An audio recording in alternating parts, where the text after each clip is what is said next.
Di video Sila kali ini kita akan ngomongin soal kayak apa sih kira-kira Indonesia di eranya Prabowo. Tapi bukan cuma itu, gue juga akan ngebahas tentang orang-orang yang kemarin-kemarin tuh nyalahin gue. Abis Bang Panji diem sih, abis Bang Panji nggak bersuara sih. Kalah deh akhirnya Anies atau Ganjar, menang deh Prabowo. Kasian. Orang Indonesia yang masih mikir kayak gitu sebenarnya kasian. Cara pikir itu justru yang bikin Prabowo menang. Kita bahas. Proklamasi kemerdekaan Indonesia. First, believe in God. Kalau emang lu bener meninggalkan duduk dialog sama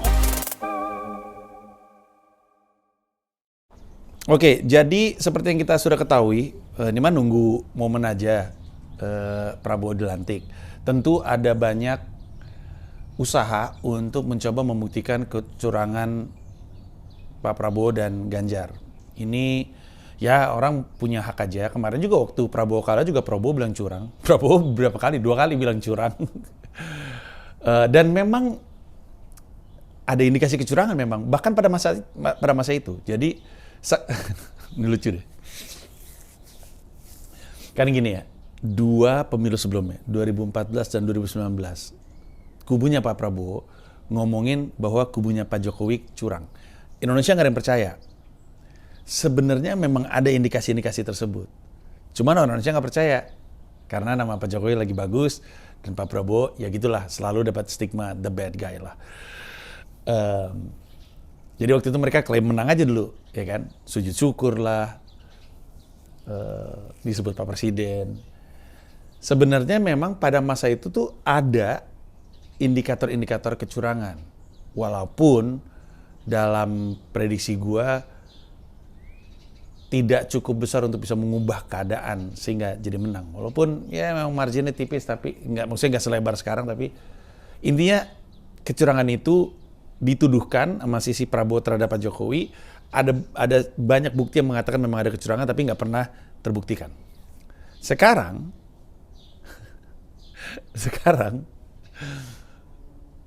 Pak Prabowo yang dibaliknya ada Pak Jokowi dituduh curang.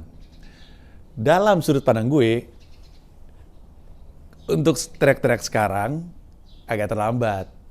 Kecurangannya, pakai tanda kutip ya gue, kita udah lihat sepanjang kemarin gitu, apa yang mereka lakukan tuh secara aturan tidak melanggar, nggak benar-benar melanggar letter lah gitu ya. Mereka ngubah aturannya untuk memuluskan, atau mereka main di wilayah abu-abu. Waktu itu ada di kolom komentar bilang, gimana sih Mas Panji bilang mereka nggak curang, udah jelas-jelas gini. Ya itu yang dia bilang itu, sebenarnya dia nggak melanggar aturan apa-apa selain etika gitu. Secara etika salah, kita tahu itu. Tapi secara aturan tuh nggak ada. Orang itu aja nggak baca. Tolol emang kadang-kadang. Nah tapi sekarang orang-orang pada nuduh Pak Prabowo curang. Menarik ya, di belakang Pak Prabowo, Jokowi yang selama ini oleh Prabowo juga dituduh curang. Artinya sebenarnya Prabowo, kalau memang kecurangan yang dituduhkan sama Prabowo 2 periode kemarin itu benar, Pak Prabowo tuh melihat langsung atau setidaknya merasa dikasih tahu ya, dilaporin, ini loh kecurangannya Jokowi, dilaporin ke mereka, ke Pak Prabowo. Jadi Pak Jokowi mendapatkan laporan langsung dan tahu rasanya kalah karena itu, dan sekarang dia tahu rasanya menang karena itu. Kebayang nggak maksud gue? Lucu banget sebenarnya. Tapi di luar itu, tampaknya sih Pak Prabowo masih terus akan menjabat. Karena kita sih selama pasca reformasi nggak pernah ngelihat ada kecurangan terhadap pemilu yang kemudian terbuktikan dan orangnya nggak jadi menang, kita nggak pernah lihat itu. Jadi tampaknya beliau akan lantik bulan apa sih? Agustus atau Oktober gitu, gue lupa. Yang mana seperti yang lu tahu, gue udah ngomong dari lama bahwa Prabowo pasti menang. Terlalu besar, super timnya terlalu solid, dan memang timnya bagus, strategically oke. Gue pernah bahas juga di Sila. Tapi firepower-nya juga gila-gilaan lah timnya Pak Prabowo ini. The best team you can ever find is in Prabowo Gibran's team. Nah, orang bertanya-tanya, kayak gimana nih eranya Prabowo, apakah lebih represif apakah akan suram, apakah kebebasan berpendapat enggak ada. Ya ini kan juga hal-hal yang waktu itu digaungkan waktu 2019. Kalau Prabowo menang nggak ada kebebasan berpendapat. Kalau 2014 juga waktu kalau Prabowo menang nggak ada kebebasan berpendapat. Pak Jokowi mimpin ternyata sama aja. Dan bukan cuma itu, Prabowo-nya aja gabung sama Sandi ke dalam kepemerintahan kan. Tapi mari kita pikirkan kira-kira apa yang akan terjadi di eranya Pak Prabowo. Prediksi gua, karena belakangnya Pak Jokowi, ada dua hal yang mungkin akan terjadi. Yang pertama, it's going to be business as usual. Yang berarti, apa yang selama ini kita lihat berjalan di Pak Jokowi, akan jalan lagi di Pak Prabowo. Baik dan buruknya. Baik dalam konteks pengembangan infrastruktur, hal-hal yang dilakukan oleh Pak Jokowi, itu jalan lagi di eranya Pak Prabowo. Tapi keburukan-keburukannya juga jalan lagi. Contohnya, tiadanya keberpihakan terhadap HAM, ya jelas Pak Prabowo-nya jadiin presiden, dan bukan cuma itu, dikasih bintang 4. Habis dicopot secara tidak hormat, dikasih bintang. Gimana dong mau disidang HAM? Dan ada banyak hal-hal lain, salah satunya adalah dan ini akan nyambung ke poin kedua, adalah prediksi gua eranya Prabowo ini juga akan penuh dengan bahasanya mereka rekonsiliasi, tapi sebenarnya yang mereka lakukan adalah mencoba memastikan sekecil mungkin resistensi di luar pemerintahan. Yang maksud gue, intinya gini, Pak Jokowi kan kerjanya mengakomodir orang untuk masuk. Bagi-bagi politiknya tuh, makanya waktu Bu Mega minta lebih dari 4 menteri, Pak Jokowi itu sebenarnya pusing. Karena yang ingin dicapai oleh pemerintahan Pak Jokowi adalah stabilitas politik. Itu tuh tidak berarti baik ya. Politik yang stabil itu bukan hal baik kalau dicapai dengan cara yang salah. Contohnya, dengan mengakomodir sebanyak-banyaknya kepentingan ke dalam si pemerintahan tersebut. Makanya kan ada jabatan-jabatan wamen. Jabatan-jabatan yang tadinya nggak pernah ada. Tapi jadi ada karena banyak kue yang mesti dibagi gitu. Jadi banyak potongan-potongan yang mesti diserahkan. Relawan, partai ini, ormas ini, dikasih semuanya. Termasuk orang-orang yang sebenarnya nggak punya kemampuannya, kayak Raja Juli Antoni jadi wamen. Raja Juli Antoni aja ngomong, saya sebenarnya nggak ngerti sih gitu, tapi saya akan mengemban tanggung jawab ini gitu. Lah orang nggak ngerti ya. Terus komisaris dikasih. Ini tuh untuk memastikan oposisi pemerintah kecil. Biar apa tuh? Biar apapun yang diusahakan sama pemerintah jalan terus. Kita udah ngelihat itu. Kita udah ngelihat apa yang terjadi ketika oposisi terlalu kecil untuk bisa punya pengaruh. RKUHP, revisi Undang-Undang KPK, milih ketua KPK seperti itu. Itu bisa terjadi karena jalannya mulus. Jalannya mulus karena oposisi kecil. Oposisi kecil karena diajak gabung. Contohnya Agus Yudhoyono. AHY seumur-umur partainya ada di oposisi, sekarang ketika dia bantuin Pak Jokowi, sisa 6 bulan dikasih Kementerian ATR sekarang. Tahu apa Pak AHY tentang ATR? Tidak tahu dong. Tapi namanya juga dikasih, masa nggak diambil? Yang bener aja. Rudi Gong, iya. Yeah.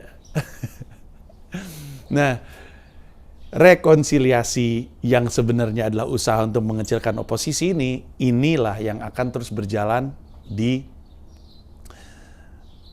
eranya Pak Prabowo. Intinya sebisa mungkin mereka akan coba akomodir. PDIP ini kan kemungkinan kan mereka kan menang banyak ya di level legislatif. Dan kemungkinan besar mereka bisa jadi oposisi. Pertanyaannya, emang mau? Emang sebenarnya PDIP mau jadi oposisi? Kalau diajak sama Pak Jokowi, ingat Pak Jokowi, Gibran, ini belum copot nomor keanggotaan loh. Mereka masih anggota PDIP loh.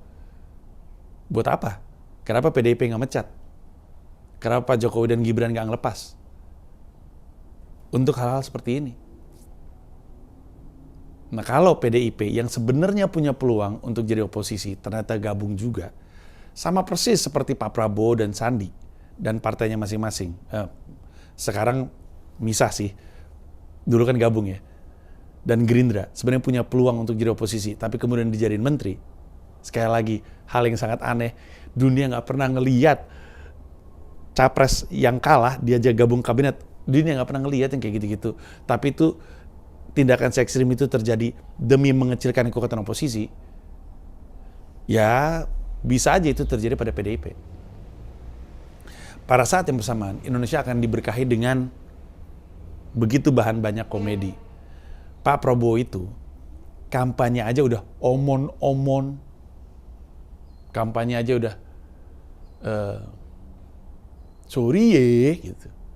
Kampanye aja udah kayak gitu. Ya, kalau nggak mau mendukung program saya, ya udah terserah gitu. Kampanye aja kayak gitu. Di saat kampanye itu, kampanye kan kayak PDKT gitu. Kalau lu lagi pendekatan sama orang, kan lu ngasih liatin bagus-bagusnya aja.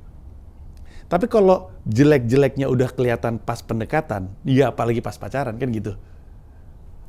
Itulah berkah untuk orang-orang seperti kami. Makanya stand up comedy special gue yang berikutnya akan sangat banyak pembahasannya tentang politik. Ya gue selalu ngomongin politik sih. Tapi kan seperti yang lu tahu di Komedi Menoy, politik nggak terlalu banyak. Ini akan banyak. Sebenarnya tren gue balik ke pembahasan politik yang cukup besar tuh udah mulai kelihatan ya. Pasca Komedi Menoy pun ada banyak stand up gue yang ngomongin politik dan rame.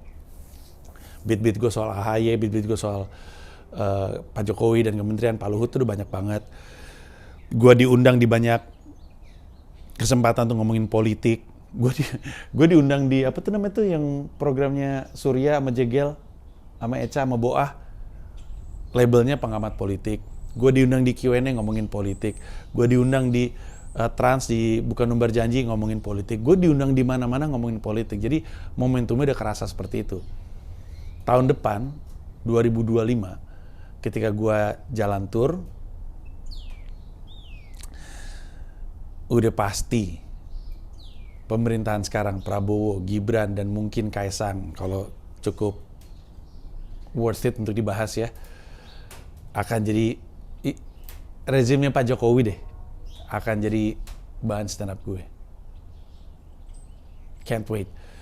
Nah, gue juga mau ngebahas soal orang-orang yang bilang, dan ada beberapa kan, followers gue sih kebanyakan yang bilang, saya kecewa Mas Panji diam, harusnya Mas Panji bersuara dan menggunakan suaranya Mas Panji untuk bikin orang nggak milih Prabowo atau untuk bikin orang milih Anies atau milih Ganjar. Nah ini adalah A, suara-suara orang kalah, udah pasti, giliran kalah kayak gini.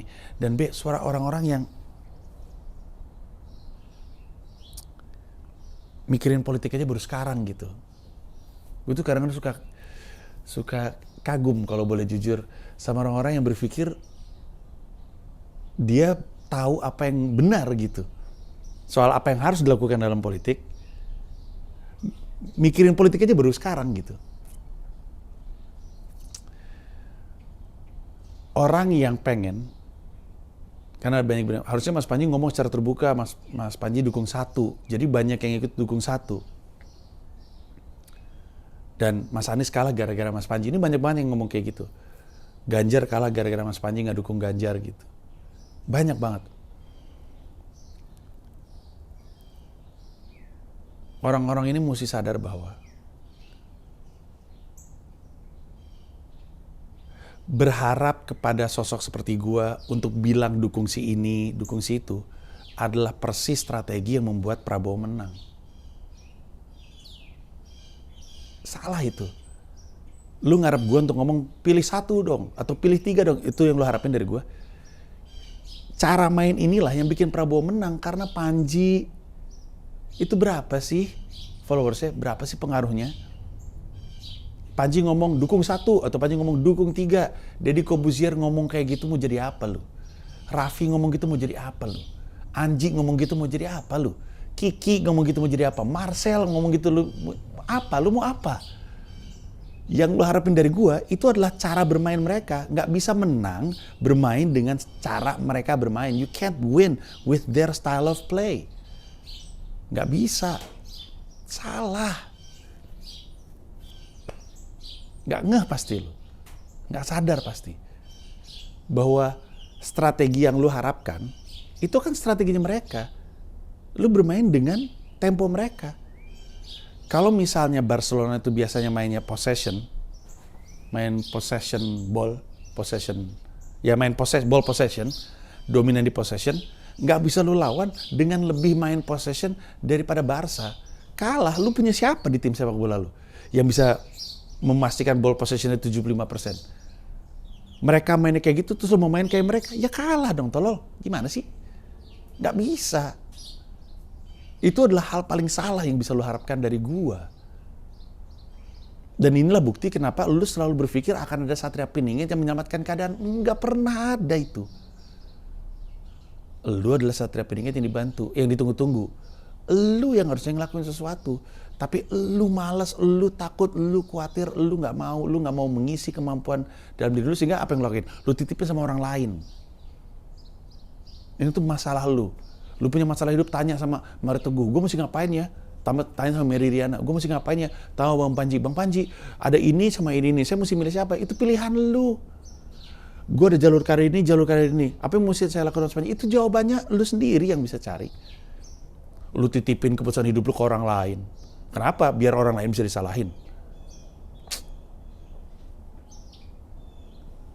Yang gue lakukan justru paling benar, tau nggak? Karena seperti yang tadi gue bilang, gue tuh diundang kemana-mana karena opini politik gue. Sekarang gue tanya sama lu, apakah orang akan berpikir Panji objektif? Kalau dari awal yang Panji omongin adalah jangan dukung dua, tapi pada saat yang bersamaan Panji milih satu. Ya nggak akan ada yang mau nganggap itu objektif. Nggak ada nilainya pendapatnya Panji. Tapi semua yang Panji katakan di semua konten selama kampanye kemarin justru dinilai objektif adalah karena Panji nggak ngomongin secara terbuka dukung satu atau dukung tiga. Dan ada dampaknya. Orang jadi lebih pintar, orang jadi lebih tahu. Betul, 02 pada akhirnya menang. Betul, orang-orang yang ngerti apa yang 02 lakukan bingung kenapa kok 02 bisa menang.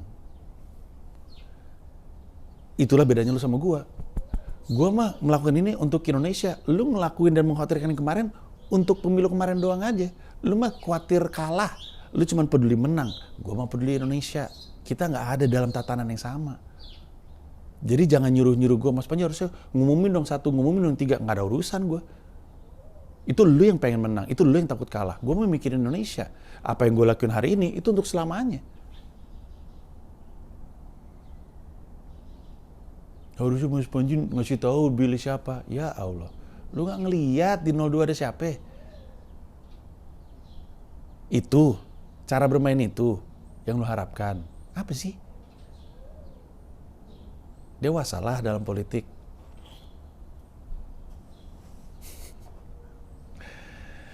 Itu aja dari gue, sampai ketemu di konten sila berikutnya. Oh ya, seperti biasa kasih tahu di kolom komentar apakah ini oleh member diizinkan untuk rilis kepada halayak umum atau tidak.